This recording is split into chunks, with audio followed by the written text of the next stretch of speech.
benar merah-merah Iya, sesuai Bu. dengan hati kita Iya, Bu. merah. Lagi semangat, Bu. Iya, benar kita merah semuanya. Sebelumnya saya mohon maaf sudah mengganggu waktunya Ibu.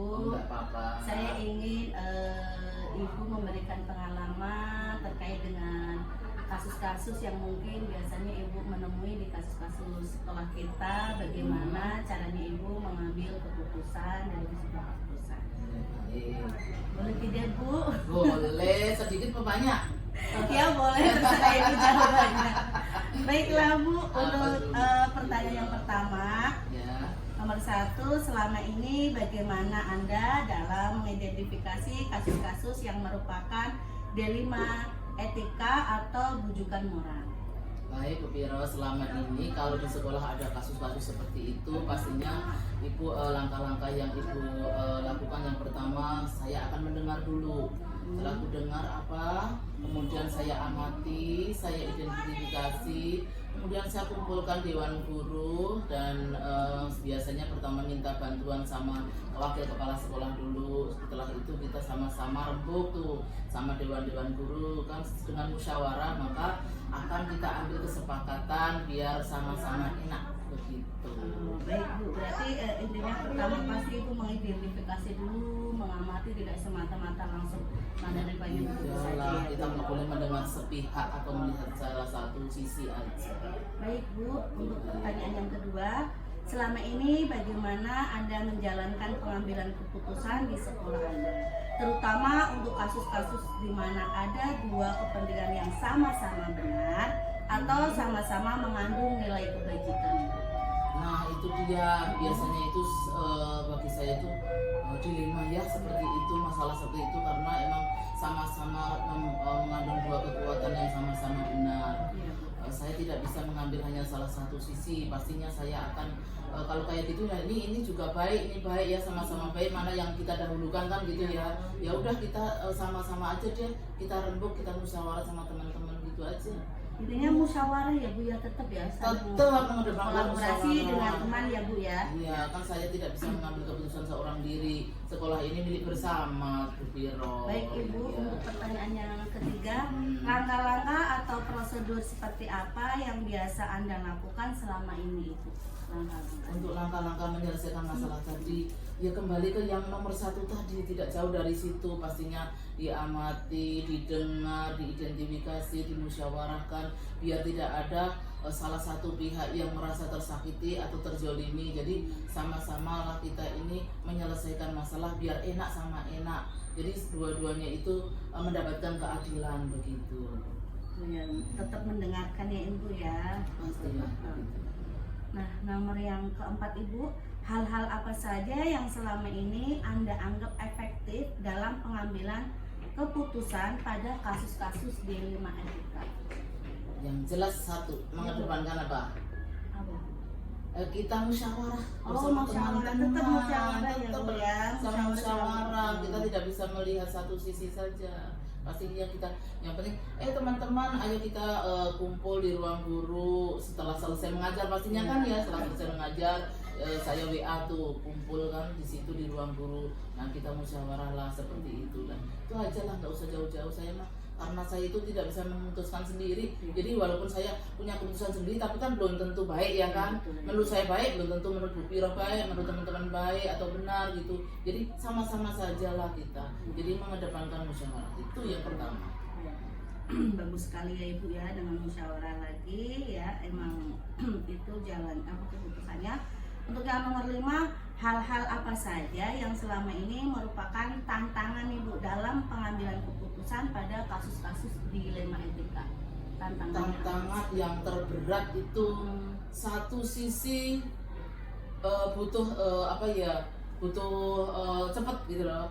Terus satu sisi juga penting juga, misalnya ini kepentingan pribadi, ini kepentingan bersama, kepentingan pribadi mendesak, kepentingan bersama juga mendesak. Itu saya lakukan biasanya itu kita sama Pak Wakil Kepala Sekolah, kita rembukan dulu berdua. Setelah berdua menemui jalan buntu, mau nggak mau kita juga harus sama-sama lagi Bu Piro. Jadi langkah-langkahnya kita pertama meminta bantuan kepada Pak Wakil, kemudian bersama guru-guru, bersama-sama lagi kita rembuk sama-sama apa sih yang menjadi dilema sekolah kita. Ya, terima kasih Bu. Untuk selanjutnya, apakah Anda memiliki sebuah tata cara atau jadwal tertentu dalam sebuah penyelesaian kasus dilema etika? Apakah Anda langsung menyelesaikan di tempat atau memiliki sebuah jadwal untuk menyelesaikannya? Bentuk atau prosedur seperti apa yang Anda jalankan?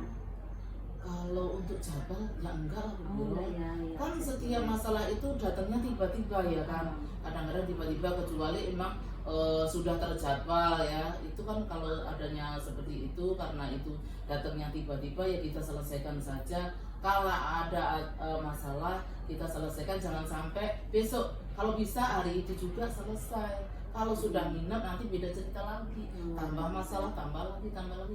Jadi kalau ada masalah seperti itu harusnya ya hari ini juga selesai begitu. Langsung diselesaikan. Biasanya seperti itu yang Ibu lakukan di sekolah itu. Baik Ibu, untuk yang pertanyaan ketujuh, apakah seseorang atau faktor-faktor apa yang selama ini mempermudah atau membantu Anda dalam pengambilan keputusan dalam kasus-kasus dilema etika?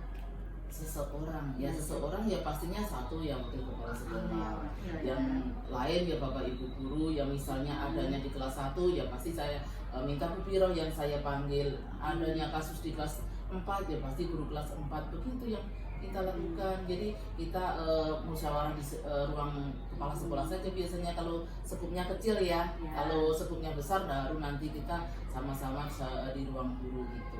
Intinya selalu dewan guru ya Bu ya. Ya kalau besar tapi ya. Kalau hanya di kelas itu bisa kita selesaikan dengan guru kelas ya guru kelas. Kalau tidak kita minta bantuan sama Mister Momol atau wakil kepala sekolahnya. Baik Ibu. Nah, setelah ini pertanyaan terakhir nih Bu. Dari semua hal yang telah disampaikan, pembelajaran apa yang dapat Anda petik dari pengalaman Anda dalam mengambil keputusan dilema etika?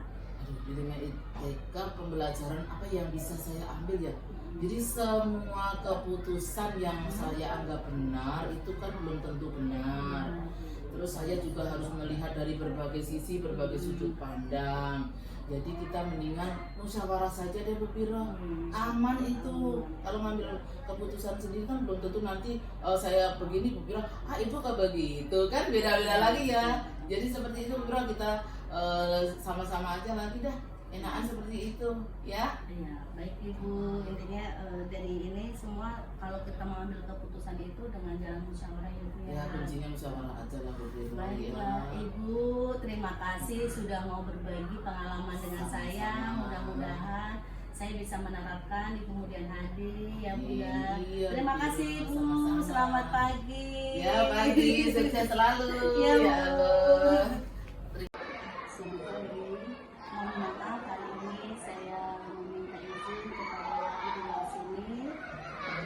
Saya Mafiro dari SMK Cikopo Utara 15.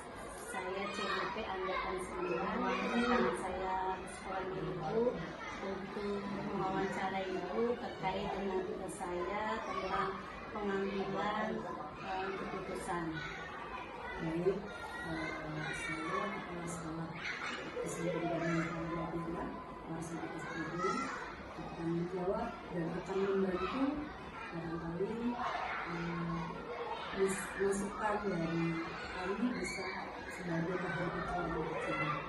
Terima kasih Ibu. Sebelumnya yang saya mau tanyakan itu kan terkait dengan Ibu Warsidi kan sudah pengalaman sekali di memimpin sekolah ya, udah beberapa sekolah yang sudah dipimpin. Mungkin saya ingin tahu pengalamannya Ibu terkait dengan pertanyaan saya. Mungkin pertanyaan pertama adalah selama ini bagaimana Anda dapat mengidentifikasi kasus-kasus yang merupakan dilema etika atau rujukan moral? Di suatu lembaga apapun, khususnya di sekolah, di masalah penting, pastinya ada beberapa kasus.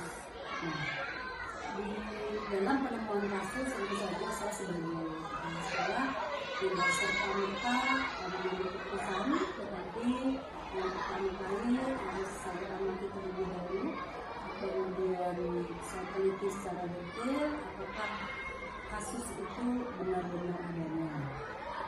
Kalau memang iya, kita tidak harus percaya begitu saja, tetapi kita cross check lebih dalam. Setelah kita cross check kebenarannya, kalau yang terjadi kasus, maka akan kita tindak lanjuti. Kemudian selanjutnya kita masalahkan kepada Dewan Ibu dan Dewan di sekolah. Terima kasih Ibu ya, luar biasa. Berarti yang pertama itu Ibu pasti mengamati ya, lebih dulu, jadi tidak meneliti, tidak mudah percaya, Tidak serta merta mempercayai hal-hal yang sekiranya belum tahu benar-benar apa kebenarannya. Baik Ibu, untuk pertanyaan yang kedua, selama ini bagaimana Anda menjalankan pengambilan keputusan di sekolah Anda, terutama untuk kasus-kasus di mana ada kepentingan yang sama-sama benar atau sama-sama mengambil nilai kebajikan? Kita namanya seorang pemimpin, seorang kepala sekolah itu tidak bisa mengambil keputusan dengan sendiri. Artinya warga sekolah, yaitu guru dan karyawan, SDM dan karyawan khususnya, apabila ada hal-hal yang harus diselesaikan, tentunya kita harus musyawarahkan terlebih dahulu kepada Dewan Guru dan karyawan yang di sekolah ini. Kita musyawarahkan biasanya apabila itu musyawarah itu biasanya kan suara banyak yang sekiranya bisa masuk akal dan bisa kita terima dan diterima oleh semua pihak, itulah yang akan kita sampaikan. Baik Ibu, untuk pertanyaan selanjutnya, pertanyaan 3, langkah-langkah atau prosedur seperti apa yang biasa Anda lakukan selama ini Ibu? Kita selaku kepala sekolah tentu saja tidak serta merta ya seperti yang kita lihat sebelumnya. Jadi kita lihat dulu permasalahannya, kita cek dulu permasalahannya, kemudian pihak mana yang terkait. Nah, apabila di situ kita kepala sekolah tidak bisa mengambil keputusan sendiri, kita musyawarahkan dulu kepada Dewan Guru, sehingga tentu saja hasil musyawarah tersebut menjadi pertimbangan. Kalau itu masalah umum, tentu saja yang seperti saya sampaikan tadi kita bicarakan dulu. Tapi kalau masalah pribadi kaitannya dengan tugas saya, tentu saja akan saya selesaikan sendiri. Baik Ibu.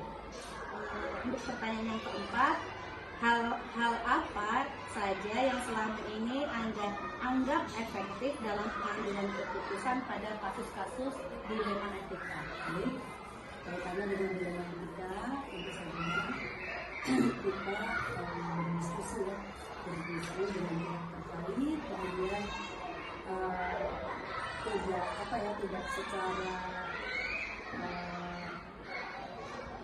secara prosedural ya, artinya kita bicara dari hati-hati sehingga akan menghasilkan hasil yang lebih baik dibanding dengan apabila kita berdiskusi secara prosedural. Jadi kita selalu mendapatkan diri dengan teman, dengan Dewan Guru atau karyawan sekolah. Intinya berdiskusi dengan teman sejawat ya Ibu ya. Ya, tidak serta-merta ini loh keputusan saya. Baik Ibu, untuk pertanyaannya. Baik Ibu, untuk pertanyaan yang kelima, hal-hal apa saja yang selama ini merupakan tantangan dalam pengambilan keputusan pada kasus-kasus dilema etika? Ketika saya harus mengambil keputusan dengan perasaan ya, kalau namanya kita orang timur itu pastikan berbicara perasaan. Tapi di sisi lain kita kasihan dengan orang yang pihak yang berada di kelas ini dalam menghapus dan memang sudah habis sebagai seorang guru yang dirasa sulit untuk memutuskan persoalan tersebut. atau jadwal tertentu dalam sebuah penyelesaian kasus dilema etika. Apakah Anda langsung menyelesaikan di tempat atau memiliki sebuah jadwal untuk menyelesaikannya?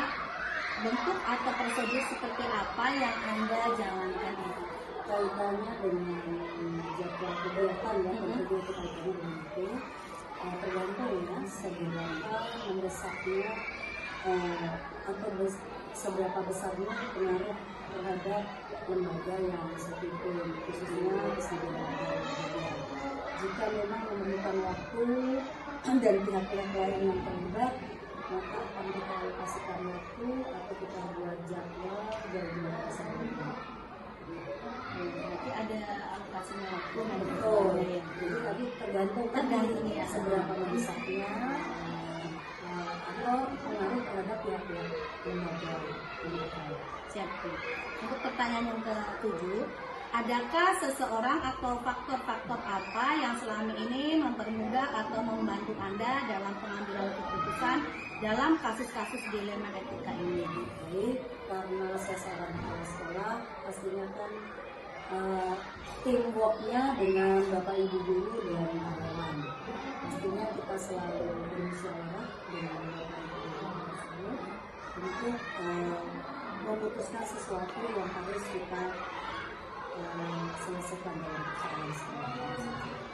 Jadi sebagai kepala sekolah itu tidak diktator, tidak otoriter, karena punya guru, punya karyawan, untuk segala persoalan harus diselesaikan dengan cara musyawarah.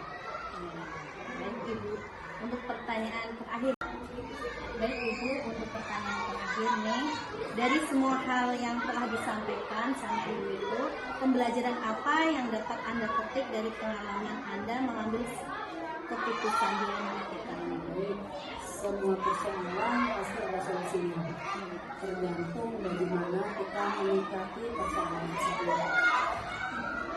Dan sebagai pembelajaran saya sebagai kepala sekolah, apabila kita memimpin sebuah lembaga atau sebuah sekolah, kesatuan pendidikan atau sekolah pendidikan, tentu saja dengan pelajaran-pelajaran yang sudah kita lewati, kita alami, kita bisa petik seminimal mungkin itu hal-hal yang tidak baik yang terjadi di sekolah kami. Jadi kita meminimalisir hal-hal yang tidak baik. Baik Ibu, terima kasih atas jawaban dari wawancaranya Ibu. Semoga bisa berpacu saya seperti pengalamannya Ibu bisa menerapkannya nanti di kesempatan lain. Terima kasih Ibu sebelumnya sudah menyempatkan waktunya buat saya. Mohon maaf apabila saya merepotkan Ibu. Terima kasih Ibu sebelumnya. Baik, saya juga terima kasih, dan apabila tadi hasil wawancaranya kurang pas, mohon maaf karena sesuatu hal dan ini sifatnya mendadak ya. Kurang